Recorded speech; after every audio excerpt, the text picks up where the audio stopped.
তোমরা সবাই জিজ্ঞেস করছিলে যে রিমো কোথায়, রিমো কোথায়, রিমো কোথায়, রিমোকে দেখা যাচ্ছে না।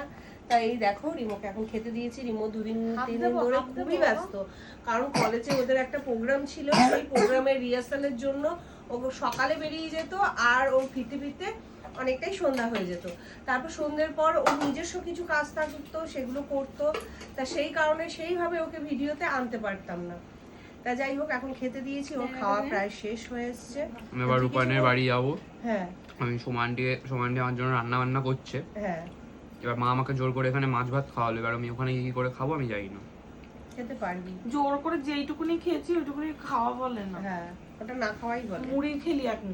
হ্যাঁ, সত্যি তাই। এখন একগাল মুড়ি খেলে সকালে যাওয়ার আগে তোকে কি বলে গেছিল? এটা আমার শেষ কথা, আজকে যাতে তোমাকে আমি এসে দেখতে পাই। তাহলে সেটা তুই বলে দে। রেখেছি তো। ধন্যবাদ। এরপর তুই না গেলে তুই কি বলবি? দেখবো, সেটা তো পরেরটা পরেই হবে, অক্টোবরটা আসুক। অক্টোবর অনেক দেরি।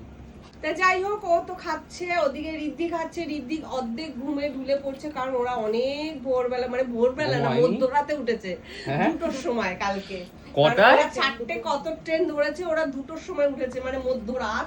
এখনো জেগে আছো কি করে? রাত না হলো, মানে শুরুই হয়নি। তুমি এখনো জেগে আছো কি আবার করে? হেসে হেসে কথা বলছে রিমো, মধ্যরাত। কি ট্যালেন্টেড না। হ্যাঁ। তা যাই হোক, ওরা 4জন ভীষণ টায়ার্ড। ওই পুচকেটাকে খাইয়ে তারপর সবাইকে একে একে খেতে দেবো, তা ওরা খাবে। তা চলো, ভিডিওটা এখানে শেষ করছি। দেখা হচ্ছে নতুন ভিডিওর সাথে। টাটা।